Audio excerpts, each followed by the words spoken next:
Intensitas hujan yang tinggi, kelerengan yang curam, ditambah lagi dengan infiltrasi yang berkurang, dapat menyebabkan bencana seperti banjir dan longsor. Itulah yang saat ini sedang terjadi di Sumatera. Setiap tahun, Indonesia selalu memiliki kisah kelam dengan datangnya bencana seperti gunung meletus, banjir, tsunami, gempa bumi, tanah longsor, dan bencana likuifaksi di Palu. Hal tersebutlah yang seharusnya menjadikan kita belajar pada peristiwa-peristiwa yang sudah terjadi dari tahun ke tahun. Namun, deforestasi secara besar-besaran, pembukaan lahan dengan cara dibakar, serta kondisi iklim yang berubah dapat menyebabkan bencana yang sangat buruk, seolah-olah kita mengundang dan menantang hal tersebut. Sumatera, pulau yang secara geografis terletak di bagian barat, gugusan Kepulauan Nusantara, dan memiliki topografi yang beragam dari 500 hingga 300 mdpl. Pada wilayah yang memiliki topografi yang curam, seperti di bagian barat Pulau Sumatera, yang mana terdapat pegunungan Bukit Barisan yang membujur dari barat laut ke arah tenggara dengan panjang kurang lebih 1.500 km,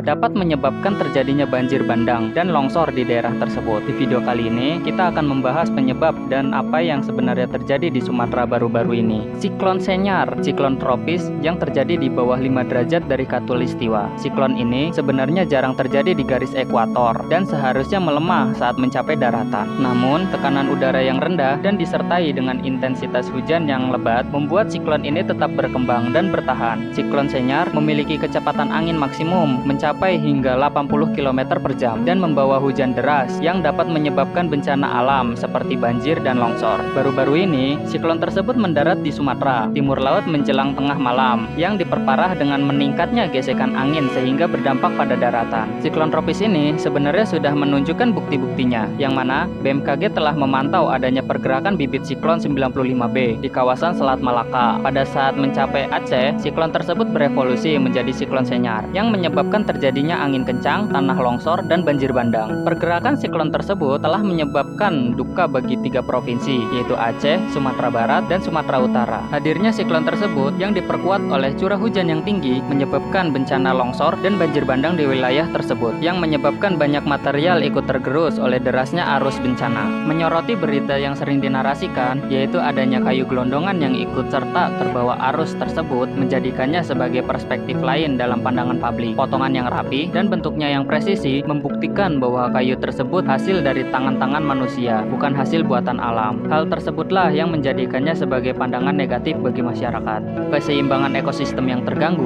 dan perubahan penggunaan lahan dapat menghasilkan bencana yang sangat sulit untuk dikendalikan. Seperti yang kita tahu, deforestasi yang masif dapat mengundang berbagai bencana. Dilansir pada mongabai.co.id pada analisis Greenpeace Indonesia, yang mana mengatakan bahwa sebesar 21% atau seluas 70.000 hektar hutan hilang dan beralih fungsi selama kurang lebih 32 tahun sejak 1990. Ini membuktikan bahwa daerah tersebut tidak memiliki penopang lagi untuk meredam bencana alam. Tanah-tanah kehilangan daya serapnya, sehingga meningkatkan limpasan air permukaan yang dapat menyebabkan erosi tanah atau longsoran pada topografi yang curam. Hutan yang seharusnya dapat meredam berbagai bencana seperti longsor dan banjir, namun kini dialihfungsikan demi kepentingan pribadi. Hal ini yang menjadikan kita seakan-akan mengundang dengan sukarela untuk menghadirkan bencana-bencana tersebut. Tidak ada lagi yang menyerap air, tidak ada lagi yang menopang tanah, menjadikannya debit limpasan air sangat deras dan menyebabkan longsor pada topografi yang curam. Semua yang disebabkan oleh alam memiliki kaitan di dalamnya, tidak dapat diganggu-gugat dan diubah sesuai keinginan. Kejadian seperti ini bukan pertama kali yang terjadi. Seharusnya kita belajar dan berkaca pada peristiwa yang sudah terjadi, bukan malah mengedepankan kepentingan pribadi dan melupakan apa yang sudah terjadi. Kami dari Titik Balik, mohon maaf yang sebesarnya jika ada kesalahan. Pray for Sumatera, lekas membaik semua dan salam.